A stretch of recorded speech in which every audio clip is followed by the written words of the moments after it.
Welcome everyone to State of the Game for September 14th. My name is Hamish. I'm very, very excited to be back today. After Peter's crazy, exciting stream last week, I watched it while I was away. There's some cool stuff to talk about today. We've got Rogue 2.0 coming up, we've got Resistance, and we're going to be joined again by Terry and Keith over at Redstorm. But before we get over to that, we've got some updates from Peter about what's happening right now, some of the dates you've seen below, and that type of stuff. Peter, what do we got to get through before the exciting things? Right. Well, I mean, this is exciting. Hey guys, this is exciting. I have a lot of information to go through really quickly, so we can get into the interview with Redstorm about Rogue 2.0 and Resistance. I know people are chomping at the bits.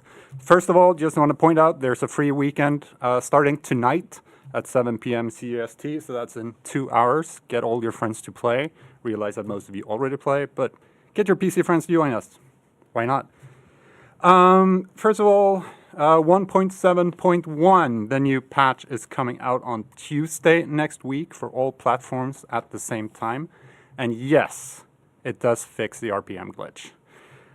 We had another ban wave that went out earlier this week. We will do at least one more. So remember, don't use the RPM glitch. It's bad for you and your account's health. So don't use it. The 1.7.1 will also fix the really annoying gun yamming bug that's been plaguing the game lately. So, yeah, that's going to be fixed as well. And as part of the lag investigation that we've talked about a couple of times on State of the Game before, a couple of really bad desync issues have been identified, and a lot of those are going to be fixed in 1.7.1 as well. So hopefully that's going to help a whole lot. But of course, I know you guys are looking at the ticker right now, and you want to hear news about Global Event 2, and it is happening on October 3rd. Global Event Assault, which was on the previous PTS, but yes, official start date is October 3rd. As you can tell, I have a lot of things to go through, so I'm running out of breath. And the PTS for update 1.8 is going to start on September 26th. So that's the week before Assault starts. Just to clarify a couple of things, as usual, it will be freely available on PC, but for you guys on console, here's how it's going to work, roughly. First of all, if you were on the PTS for 1.7, if you got an invite back then, you're set. You're already on the PTS. You will only have to download an update to it. Probably you won't have to download the entire client again. That shouldn't be a thing, so don't worry about it. If you're in, you're in. We will be sending out more codes. I won't give any specific numbers right now. Things are still being finalized, and the selection criteria is also, we haven't nailed that down 100%. We'll get back to you, but a lot more codes will be sent out. We're also looking at a couple of different alternatives how to do this, but yeah, just so you know, it's not over yet. But just one reminder, we were kind of bad at telling you guys this last time. Do remember to go to Uplay account and make sure that the box is ticked, which says that we are allowed to send you emails. Because if you don't have that ticked, we're not allowed to send you anything. So please do that. So that's kind of it. Assault, October 3rd. The week before that, PTS for update 1.8 starting. And with that, I'm going to leave over to Redstorm, Hamish, and Rogue 2.0 and Resistance. Oh, man. I'm excited about this one. We're going to cross live to Redstorm right now. Terry, creative director and lead game designer. Keith, how are you guys doing? Fantastic. Very good. You ready for this one? You? I'm very well. I'm very well. I'm itching to go because we've got some really cool stuff to go through. Do you guys want to start with Resistance? I know people kind of have a little bit of a clue about what this is, but who were you thinking of when you were like, we're going to put this thing out? What's your target gamer for that? PvE people. Yeah, anyone who has enjoyed PvE in this game so far. Yep. Okay, so that's kind of the theme for the 1.8, separating, we've had Last Stand, we've had a bit of both, and it seems that we're taking a bit of a turn into pure PvE, pure PvP, right? Yeah, All exactly. Right. With the Westside Pure stuff we went over a couple weeks ago, there's a lot of PvE stuff, in the open world, and then that kind of leads you to Resistance, which is the big new PvE activity. Awesome. So one of the things that we've talked about when in these types of modes that people are familiar with, is the infinite nature of it. Is it truly infinite? Can you win? Can you finish it? That's cool. We both took a drink at the same time. I know. We timed it. Perfect. Yes, it is truly infinite. All right. There's a series of difficulty points the player will move through, which you can talk about, Keith. But we get to the point where you go through all that, and then we begin to buff the AI, through a combination of toughness, DPS, and exotic ammo. Yeah. Okay. Man, we are just in sync right now. Wow, you guys are perfect. So Yeah, thanks. we're going to just show a video here in a second. But before we get to that, are there any checkpoints in this? So is it one life to live, start again type thing, or? It's all about the group wipe and keeping each other alive, or if you're a solo player, the one life to live scenario, right? It's all about starting from the beginning and kind of building up a strategy to survive into later waves. Awesome. I mean, essentially, you're moving through difficulties of the game, right? I don't want to say too much, right? But Sure. you go through the hard difficulty AI, right? Then you go through the challenging AI, Yep. right? And so you're working through those. And if you die, on challenging, then okay, you're going to do the hard one again. But it's about going through those waves. You'll get really proficient at it, and then making better decisions early in the early game to help you survive when you hit those legendary and what we're calling endless difficulty. Because you will need it. Yep. Awesome. We're going to talk a little bit more about that in just a second, but I want to show people what this is about. So we've got a video that Peter's going to queue up in just a second. Can we take a look at that now? Would be awesome. Okay, here we go.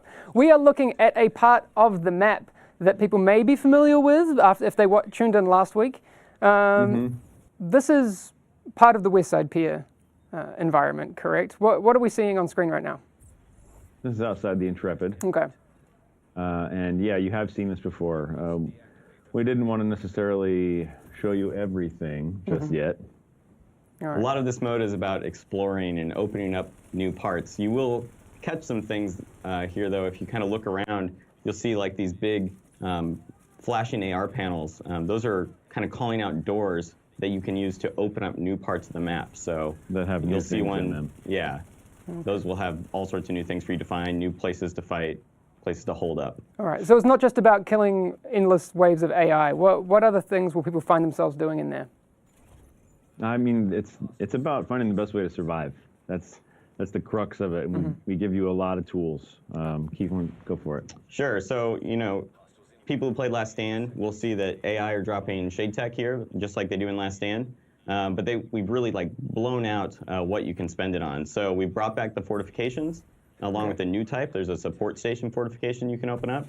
But we've also expanded the functionality of them. So now you can repair and upgrade your fortifications. So over the life of a session, you can dump more shade tech into these and take them, kind of level them up alongside you, and they'll start getting special buffs, like the turrets will start lighting AI on fire, the pulse will start giving you increased crit chance, things like that. Awesome. Yeah, but after you upgrade, though, you have to pay attention to these things, because if they get destroyed, which they will, you have to start that upgrade process again. Yeah, so it's, once again, it's about making hard choices. Where do you want to hold up? What will help your teams build diversity? What helps you push further into later waves? Yeah. Awesome. We've got a little bit more of this video to go. They're looking at a boss wave right now. I saw another wave in there as well, which was, I think, a critical wave. How do those differ from the regular ones? Yeah, so there's a number of these special waves, and there's some cadence to this. So you'll start to sort of get familiar, but then there's a lot of kind of a little bit of randomness to keep you on your toes. Okay. So every 5 waves, you'll hit a boss wave, and that's how it's going to go up on the PTS, and we'll keep iterating based on feedback. But every 5 waves, you hit this boss wave. The bosses drop loot like they do in the open world, but it's also kind of like a milestone for you. So when you beat the boss wave, you'll see here, that's kind of a little mini mission complete. So you can never truly win this mode, but there are these moments where it's like, we did it. We pushed further than we've ever got before, and you're rewarded for that. Right. So is it fair to say and then that... for the- sorry, you go. Oh, no. What were you going to say? I was just going to say, is it fair to say that while there are no life checkpoints, there's kind of loot checkpoints? Is that loot that you get from the bosses safe? Yeah, the loot that you get from the bosses, those are the in-world drops are all personal to each player, but you're also going to get, like you just saw there, Yep. the direct-to-inventory rewards. And he got a resistance cache tier 1. So as you climb higher waves, you can go to tier 2, tier 3, all the way up to tier 5. Yep. And once you hit those tier 5, that's basically your best chance to get classified drops and exotic drops pretty much anywhere in the game. But it's going to be hard to hit those higher waves. Awesome. I think it's also worth noting that the bosses in boss waves, there can be multiple bosses that spawn. And as we've mentioned before on, I think, various sources, you're going to see bosses from main missions that spawn. They'll have a chance to, Pharaoh will roll in there with his homies, and That's awesome. Luray will be there, and they'll drop their loot. So you'll have an opportunity to get these things that I just never have the opportunity to seemingly get, even though I've farmed Luray a billion times. I saw someone in chat posted about the time limit that people saw on specific waves. How does that work? What happens if you run out of time on a wave? So a lot of these waves, like the critical objectives, will have timers, and also the bosses have timers. They test different things. The critical objective is kind of testing you, kind of moving through the map and completing some objective. The boss is kind of a race for you to kill that boss, or how many bosses there are in the map at that time. And if you fail that, that's a party wipe. Yeah. So it's all about kind of getting prepared for those moments. Yeah, DPS check. Hey, I think it's worth noting too that you can't just dogpile on the boss, or there's going to be, the what do you call them? The word I'm looking for is the ads. How about let's just go gamey? Sure. They're going to continue to spawn. Yep. So it's not like, all right, just let the boss walk around because it's Joe Pharaoh and he's slow as hell, right? Yeah. It's, Okay, that's cool. His support is going to continue to spawn, and not until you kill him will you have the opportunity to clear it. So it's about coordination and checking your DPS and strategy. Yeah, and just like everything else in Resistance, okay, wave 5, we're going to hit a boss. You don't know what that boss is going to be. Mm-hmm. You don't know what the ads that are going to support him are going to be, or where you're going to have that fight. So it's really about kind of keeping on your toes. Yeah. Have you guys had any, in your testing experience, any brutal combinations that have shown up that you were like, wow, okay. Mm-hmm. All right. Yeah, there's some new bosses in here as well that Oh, people really? will find.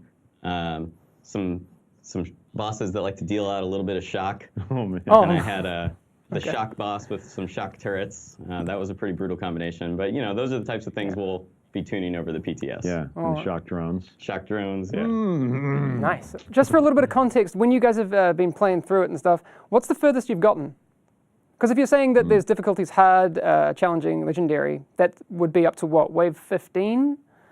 And then Yeah. it starts the next difficulty scaling after that, right? Once you hit 15, you've essentially cleared the legendary difficulty. Mm-hmm. And again, we're still changing these values, and you'll try it on the PTS, and we'll get feedback on that. But right now, it's once you clear wave 15, you've passed legendary, and we start buffing the AI, and it's very clear what buffs they have.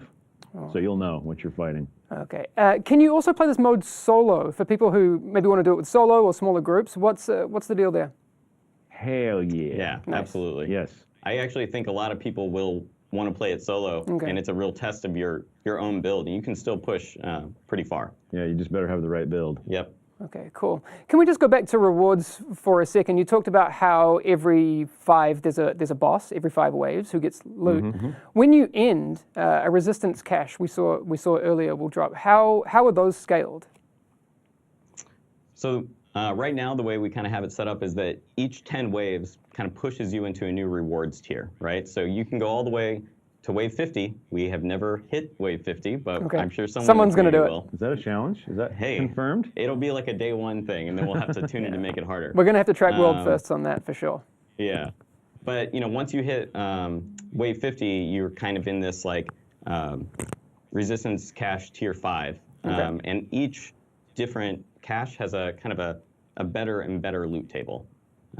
So this means you're going to be able to get the exotics and classifieds from everything in the whole pool, and it'll keep kind of narrowing down. And that includes some of all the new exotics we're adding. What? Oh, I thought you were just going to brush over that one. Just a casual new exotics. Whatever, just like, oh, by the way, the new exotics. Yeah. New exotics. FYI. When you say new exotics, do you mean weapons or gear? Weapons. Weapons. New Yeah, exotic 4. weapons. 4 of them? Yeah. All Four right. new weapons. Will you be able to tell us what maybe gun families those are in? Sure. So Yes. there's a new exotic weapon set, and that's in the MMR family. So you have these 2 MMRs. You can equip and kind of be like the ultimate sniper. Hey, hold on, gamer guy. Yeah. Tell people what MMR is in case they don't know. Marksman. Thank you. Marksman rifle. Are either of then- those bolt action? Just No. They're not Oh. bolt action, but there is plenty of bolt action love in 1.8. There's some good stuff coming. Yeah, Okay. that's confirmed. All right. Then there's, I'll hold- there's also an LMG, because Yep. I love LMGs. Let's be honest. Yeah, and it's pretty cool. It's kind of a okay. No. And then you can talk about the last one. And then there's a new SMG as well. A new SMG. Awesome. Yeah, and these will all be up on that PTS start of the PTS. Yeah. Do you know off the top of your head what weapon, what type of SMG it is? Just for me. Yeah. Yeah. MPX. MPX, yeah. Oh, It's based on the Sig Sauer. okay. Well, that sounds interesting. Yes. Okay. Wow. Okay. I did not expect that. So you talked a little about 2 weeks ago when we talked, the dynamic spawner that you guys are introducing for Westside Peers. Is that one of the things that you guys are leveraging? And one of the concerns that I think people have when they're doing this type of random content, is it random every time? So for example, am I going to be playing it and then when I do wave 4 again, is it going to be the same wave 4 as I had last time, or is it going to be the same that I'll have recognized, or how is that spawner working behind the scenes? So we want to put a bit of predictability in it. So, on repeat sessions, you can start anticipating things. So like early on in the early waves, there's more predictability, right? That say wave 3 is going to be your first critical objective. And wave 5 is going to be a boss. And wave 6 might be the wave that always introduces drones. You're going to fight a lot of drones in that wave. So there's these kind of milestones that you'll start to pick up on and make sessions feel familiar. But within that, there's still a bit of randomness.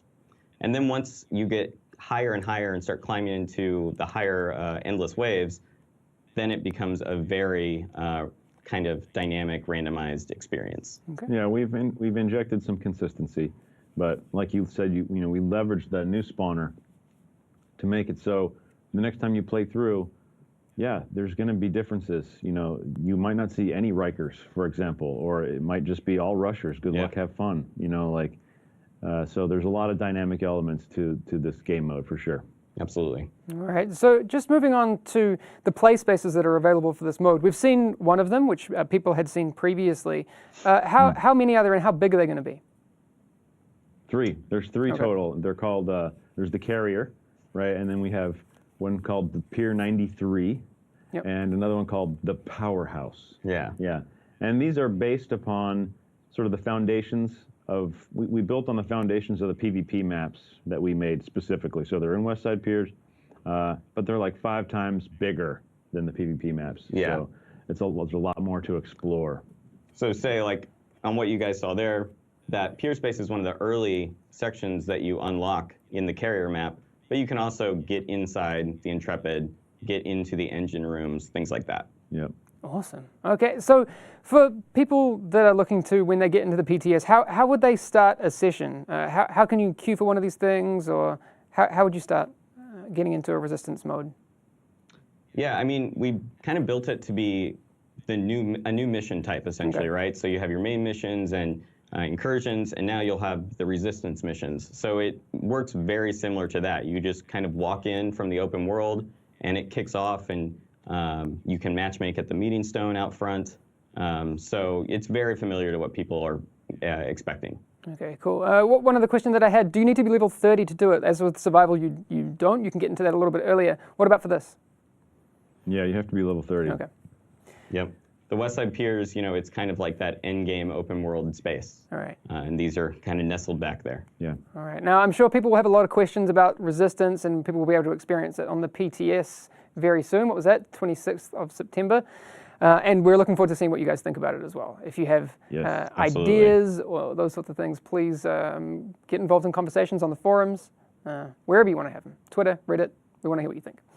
Okay. I know why most of you are here, though. We want to talk a little bit about Dark Zone things. I see Terry's eyes light up when we talk about this. I know, right? So you guys dropped a bit of a bomb with Rogue 2.0 being a thing last week. All that we know is that there will not be friendly fire, and you will have to perform an action to go rogue, but it goes a lot deeper than that. Is that fair? That's absolutely fair. Yes. All right. Very fair. Okay. So when you guys sit down and you're like, okay, we need to do Rogue 2.0, we want to make it better. What are the things that you're trying to accomplish with a feature change like this? Well, the first and foremost, is keep the tension of the Dark Zone, right? Yes. It's a very important element of the Dark Zone. It's scary, and we didn't want to erase that tension. So that was number one. Job number one is keep the tension of the Dark Zone. Second one was get rid of some of the frustration that goes along with accidental rogue, not fun, Yeah. accidental rogue. And the third one was create a better gameplay loop for Manhunt, which is such a big part of going rogue, right? That's where you're supposed to get the biggest rewards, and really incentivize that system on both sides of the Manhunt. Yeah. So those are the three things we were going after. I think on that note, so we'll talk a little bit about the mechanics of it.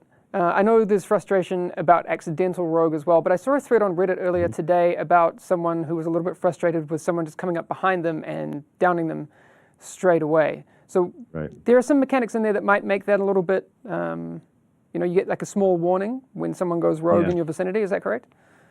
Yeah. Yeah, it's not an immediate, tap and now someone's rogue and they can shoot you. There's a bit of a press and hold, interact to that. And, we're kind of dialing it in, like Terry said, to kind of keep the tension high, but give you a little bit of fair warning. So, Isaac will come in and tell you a player near you just went rogue. Okay.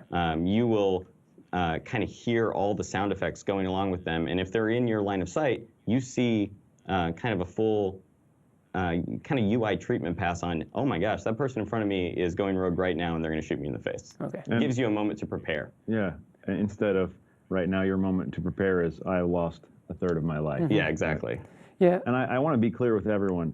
This isn't, as an example, this isn't WoW PvP flagging. This isn't like you in a zone and you're toggling a thing saying, hi, Yeah. I would like to PvP. Would you like to PvP? I would also like to PvP. How about you raise your PvP flag and then we can fight? No, this is, I'm toggling, I'm making a choice to go rogue. And once I do, I don't care about anyone else. I will, all the rest of the stuff stays the same. It's about declaring your intent. You know? Okay. Exactly. So it's not I have it on and I can PvP with other people that have it on and you don't have it on. It's just we're giving you 1 second to be aware that someone around you. We're giving you more signs and feedback that someone around you is going rogue, but you still have to keep your eyes open. You still need to pay attention. If someone walks up to your extraction, be cautious. And other balance changes are going in to help you prepare. If you see them drop a turret, like maybe I'll do something to make myself immune to status effects. So there's just a preparation period now. It's still dangerous. I want to make sure that's clear to everyone. Okay, cool. Well, Absolutely. we've actually got a little bit of a walkthrough video of how the whole rogue system, which people will be familiar with, but what happens after that is very, very interesting. Just before we cue up that video, to toggle on rogue, do you press up on the D-pad? Is that? Yeah. Okay. Yeah, it's a All right. press and hold, yes. Cool. Up on the D-pad, and I think PC is Shift-R by default, but you can map it to whatever you want. All right. Props to Bound Diesel on Twitter who guessed that correctly. I saw that a little bit Nice. earlier. Nice one. All right. So we're going to play this video right now. We are running around the Dark Zone as it happens. Okay. So this is going to be, this first part, again, like I said before, is going to be familiar to a lot of people, and we'll get into what happens after that. So our group's just gone rogue. Yeah, you have a moment now also to say, you get a message, someone in your group has gone rogue. Do you want to? You can now leave the group. If you're like, no, F that, I don't want to outta go here. rogue, I'm leaving. Okay. So you have that option. Yeah, we hope this makes people do more pickup groups Yep. in the Dark Zone. That's cool. It'll be very interesting to see. All right. So are either of you guys playing in this session here? No, we're... Alright. We would be much better than this. Oh, really? Okay. I mean, let's just be honest. All right. Shots fired. About how big is the radius in which players who aren't rogue can see that someone is going rogue? So it's kind of line of sight. Okay. So if someone is 100 meters down the street and they start going rogue, you are given a heads up on that. Okay. So what would happen if I was like around the other side of the building? Are people going to see? if you're around the other side of the building, you know, you can try to conceal yourself a little bit, but they're still going to get the Isaac telling them someone went rogue. They're going to get all the existing signs and feedback, and they're also going to hear the audio treatment to, hey, someone's going rogue around me right now. Okay, so our players are currently Manhunt rank 5 now. So snap! Chad has already noticed there was no timer on the Manhunt. What's Eyeballs. talk Yeah. us through this one a little bit. Yeah, that's correct. I mean, what we wanted to get rid of the I'm just going to run out my timer, right? It's not about that. Now it's about going Manhunt and then increasing your rank. You can stay Manhunt as long as you want.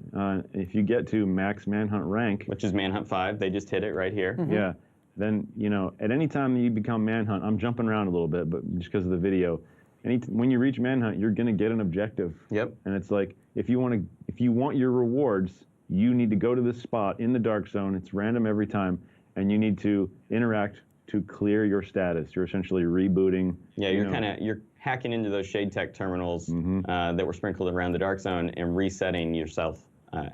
Right. And so that timer, the duration of the timer, that's still all things we're playing with. But Yep. It's based on numerous factors, like how many people are in your group, what Manhunt rank are you, and Yep. you know, it's about the people in the world trying to stop you from clearing your status at this particular location. Because what's really important is that, you know, before you know, as a non-rogue, you would open up your mega map, you would see the flashes of rogues nearby. If someone got pretty close to you, maybe you'd get a notification on the mission tracker. Now, if someone hits Manhunt, you get almost like an objective to go stop them if you want, right? You're not told exactly where they're going, but you kind of get a general area that they're trying to head. So if you're in a group and you're like wanting to hunt rogues, you can kind of rally up and go try to stop them. And it kind of creates these clashes. And like we're talking about in the beginning, creates actual loops for players in the dark zone. Yeah. Awesome. We're not forcing you to clear your Manhunt.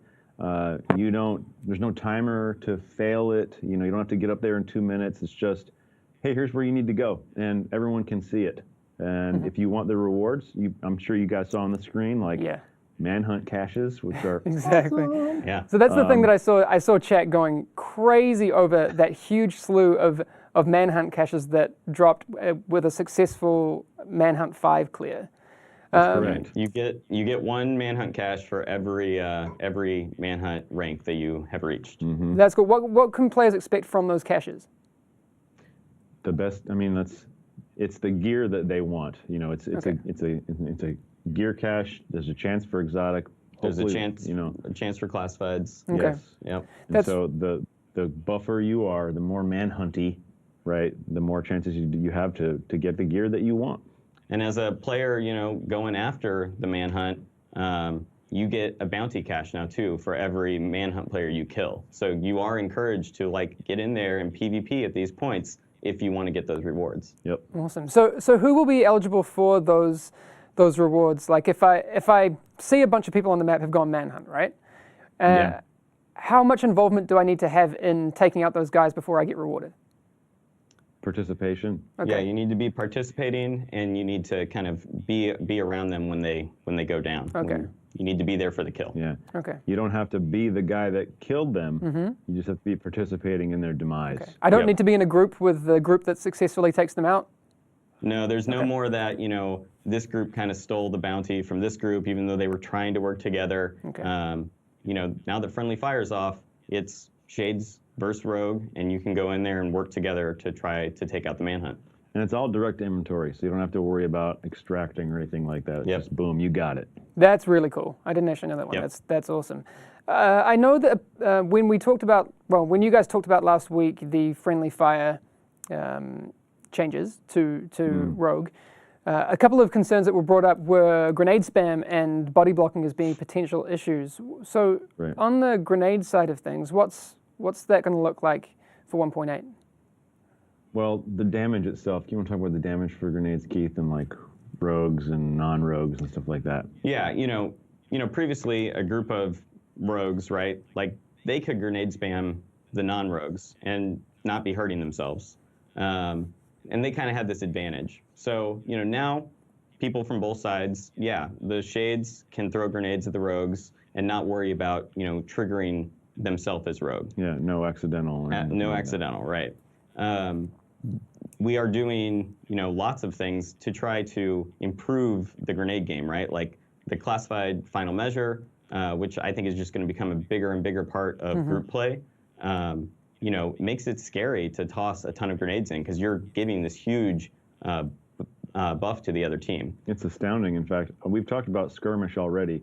In the skirmish matches we play here in the office, people have stopped throwing grenades because that final measure buff, like you said, it's so potent and it's so It worthwhile. can turn the battle like Absolutely. really fast. And so we have started just noticing all of our QC testers, people that know what's going on, stop throwing. As soon as you see that first one get absorbed, you're like, ugh, okay, nope. It's almost like you throw a test Yeah. grenade out. Yeah. Like, okay, that's not our Never strategy again. right Okay. now. Yeah, so that doesn't guarantee that No, you're not going to see it definitely. because short bows is still a thing, and it's the dark zone. So okay, who's got 6-piece final measure? But I'm just saying, we're definitely doing things, and along with status effect immunities and things like that, some of those grenades are going to be less guaranteed effective. Yeah. Okay. The shock grenade won't be the easy kill. Yeah, because you can. Cleanse it. Yeah. Nice. So on the body blocking thing, I know people in the dark zone right now, you can have a situation where I die and I clear my rogue, and then I come back to my group who is rogue, and then I can kind of stand in front of my group and make things Yeah. a little bit funky. Right. What does 1.8 mean for things like that? Well, I think that's going to go the way of the dodo for a Okay. couple of reasons. First, okay, so friendly fire, that's gone. So if someone were to be able to stand in front, you could just shoot them all day. It used to be the risk was, oh, I went rogue, and now they're going to kill me, right? So that's gone on one hand. And on the other hand, we're adding essentially a radius. So imagine that you, Keith, and Petter and I, we're all in a group, and let's just say Keith dies, because not me. Yeah, Right. never. And Keith dies, he's rogue, we're all rogue, we're being jerk faces. Keith spawns back at the checkpoint, and then he runs back to the group. What's going to happen now is he's going to get within a certain radius, and that's still being tuned. He's going to instantly go rogue. So he can't be non-rogue when he gets near his buddies. Yeah. He's going to go rogue Okay. and that radius. And that works the same for the manhunt stuff. Kind of for the inverse reason, but just when you get near your group that you're messing around with, you're going to go rogue. So you can't sit in this ambiguous position where I know you're a threat, but you're not activating rogue. None of that anymore. It does a lot of things. I mean, it keeps the groups together with the same goal, right? If half the party wipes and the other manhunt players kind of want to start playing a little more cautious and hold back, they can try to get their group to rejoin them and take another stab at the actual clearing of the manhunt. And then it also helps in issues like this. And of course you'll say, hey man, we don't even have to be in a group. Like I could just be on Xbox chat, Sure. and we'll have a bunch of non-rogues blocking. Well, again, because there's no friendly fire, all that person standing in between you and me is doing is just blocking both of us. Sure. So he's blocking my bullets, he's blocking your bullets. So he's just prolonging combat. Sure, that will not go away, but there's no more accidental. Okay, that's cool. I saw a couple of things, and I've got a couple of questions myself. Is there any reason to go above 5 kills while you're on a manhunt? Apart from reward bragging rights. standpoint, Yeah, Yeah. from a reward standpoint, no. Yeah.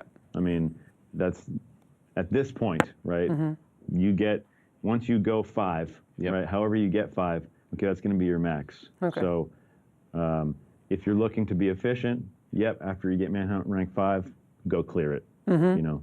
There's a good chance you're going to finish with more kills though than 5 because once You you have to hold get them to off. that objective, people are going to be there and combat will break out. And for you to complete the objective, you're probably going to be going above 5 kills. Okay. We did think about and entertain the idea that you had 78 kills? Great. We're going to scale the rewards, but that started to get ridiculous, and how do we take into account the guy that's 200 kills and stuff like that? So we, squinched it down a little. And just to kind of add on to that, there are ways to scale your rewards outside of just getting more kills. The Banshee set, which will be in PTS, Oh, you're doing, wow. I'm just going Okay. to drop it. Oh wow. but Okay. We it's- didn't plan this one. All right. Let's do it. All right. Banshee. It's just getting a pretty major overhaul, and the set now plays into all this new Rogue 2.0 gameplay. Okay. Yeah. Awesome. including rewards. including rewards. Yep. Oh, okay. All right. Well, Yeah, so like that's enough for basically me. Keith's saying, run a Banshee. Run And Benji. I'm just if you're in a group of 4, run a Banshee, Nice. and then you'll see it. Good to know. Yep. All right. One last question. Obviously, you toggle Rogue through using your D-pad or similarly on PC. What about cutting the rope? Does that toggle Rogue still? Sure does. It does. All right. Okay. Yeah. Just double checking. Thanks. a rogue activity. That was a question from our friend Morgan Amps. Hey man. All Yeah. right. TF, what's up? Yeah. And that will increase your manhunt rank as well. It's a rogue activity, so you can bump yourself up by cutting the rope. Exactly. Perfect. All right. We could talk about this all day, but it's going to be a much larger conversation going on online. Again, I want to thank you guys for tuning in. You guys are basically regulars on this show now. We're going to have to just make this a thing. Okay, let's do that. Thank- Let's just talk all day. I know. Let's just talk all day. Well, Yeah. Let's just talk all day. I'm going to put the question to you now. Do you guys just want to do a podcast and we can just then not feel time constraints? We'll do that soon. Love it. Sure. Yes. Absolutely. All right. I like it. Thanks again, guys. We'll leave it there from you. But again, we'll Thank you. see you again soon. All right. Thanks. Cheers, guys. Bye. Bye. Okay. Wow. That's a lot of Rogue 2.0 and Resistance information. Exotics. We've got so much happening. I can't even begin to talk about it. So you'll see a recap online. I'm sure if you missed anything, there's going to be the past broadcast, and I'll make a podcast as well. But we should do a quick recap for the people that missed it. Obviously, you're seeing a lot of dates on the screen. Peter, do you want to take us through those before we head off? Right, sure. There's a delay in these. Take those off because it's really confusing. All right, so I'm just going to run through the information I gave at the start of the episode. First of all, free weekend on PC this weekend, starting tonight at 7 p.m. CEST, so in about 1.5 hours. Get your friends to play. Hey, please. 1.7.1 is coming on Tuesday for all platforms, which means a fix for the RPM glitch. It's still a bannable offense. Don't do it. We did another ban wave. We're going to ban more people, so don't use the RPM glitch. I've told you now like 15 times. Don't do it. It will also fix the really annoying sniper rifle yamming issue we've had. So that's going to be fixed on Tuesday as well. And as part of the lag investigation, we found a whole bunch of desync issues between the client and the server. We're fixing those, or a bunch of them, on Tuesday as well, just so you know. Global Event 2 Assault is going to start on October 3rd. And the PTS for update 1.8 is coming on September 26th for all platforms. If you were already invited to the 1.7 PTS, don't worry about it. You're set, you're done. You will only have to download a patch for it. If not, we're going to send out more invites. We're also looking at alternative ways to get the invites out to you. And the selection criteria, though, we're still looking at that and kind of fine-tuning it and still discussing it. So we'll talk more about that later. But yeah, September 26th, you'll be able to try Resistance, Rogue 2.0, and Skirmish, and give us all the feedback that you have before we go live at some point in the future. So yeah, I'm going to leave it over to Hamish to say goodbye now. That's it. Basically, that's all I have to say. Thanks, man. I love that you've already created a meme, by the way. Thanks. We have a yamming meme, and it's not going anywhere. Oh, crap. It's fantastic. I'm very, very excited about that. Anyway, so yes, again, I'm going to be very excited to see you guys on the PTS. We have 1.7.1 coming. I'm not going to repeat everything that Peter said, but again, get excited. We're going to be back again every week on Thursday at 5 p.m. our time. We get that question every week. Like, are you guys doing a state of the game? Yes. Assume that it will always happen. Again, thank you again for tuning in. Thanks to the guys at Redstorm, and we'll see you again next week. See ya.